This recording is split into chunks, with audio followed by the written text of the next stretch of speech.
PRINCE2 Overview Program. 7 Principles of PRINCE2. This is the cornerstone of PRINCE2. Every project must have a solid reason for being, and that reason has to hold true from start to finish. It's about value for money.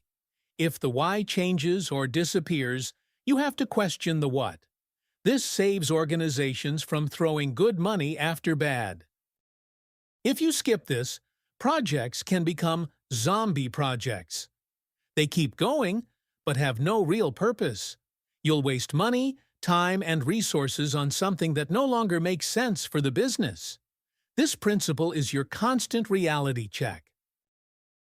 This principle is about continuous improvement. It's simple. Don't reinvent the wheel, and don't make the same mistakes twice. PRINCE2 encourages proactively looking at past projects, what worked, what didn't, and applying those lessons to your current project, and then documenting new lessons for the future. It builds organizational knowledge.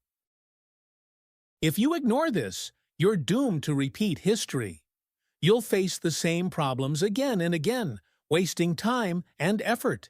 It's like trying to navigate a maze without remembering any of your previous turns. Always look back to move forward effectively.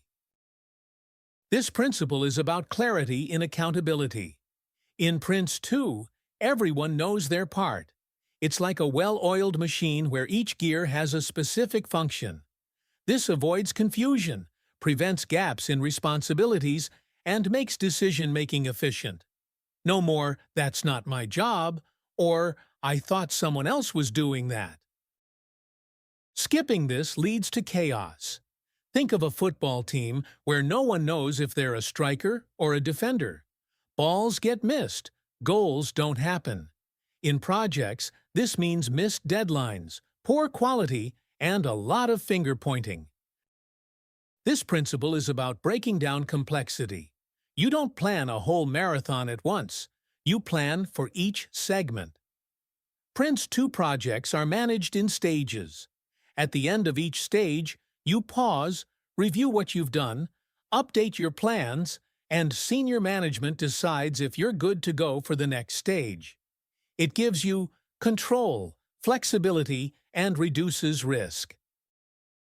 If you skip manage by stages, you're essentially flying blind on a long journey.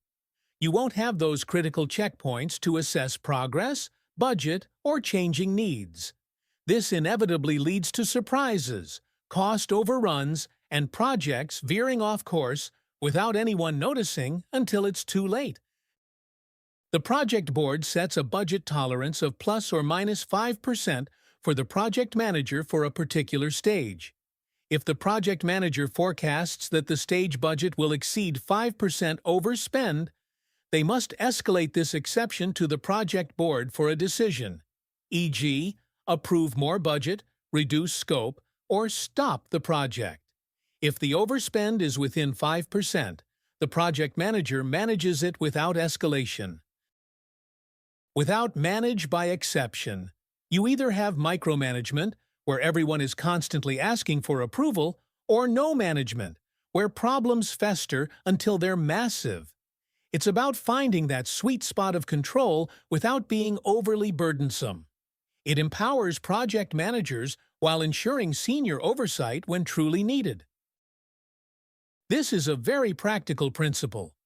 Focus on the output, not just the effort. Before you start doing things, clearly define what you're going to create and what quality it needs to be. This product-based planning ensures everyone is aligned on the deliverables, prevents scope creep, and makes quality easier to manage. If you don't focus on products, you're essentially building something without a clear picture of the final outcome.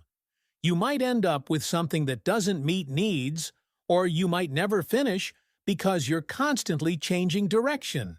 It's like building a puzzle without seeing the picture on the box. This is probably the most misunderstood principle. PRINCE2 is not meant to be rigid. It's designed to be tailored. You adjust it based on the project's size, risk, and environment. For a simple project, you'd use a lighter version. For a complex one, you'd use more of its features. It's about being effective, not just following rules. If you don't tailor, you either overmanage a simple project, making it cumbersome, or undermanage a complex one, leading to chaos. It's like wearing a suit that's too big or too small. It just doesn't fit the occasion. Tailoring ensures PRINCE2 works for your project, not against it.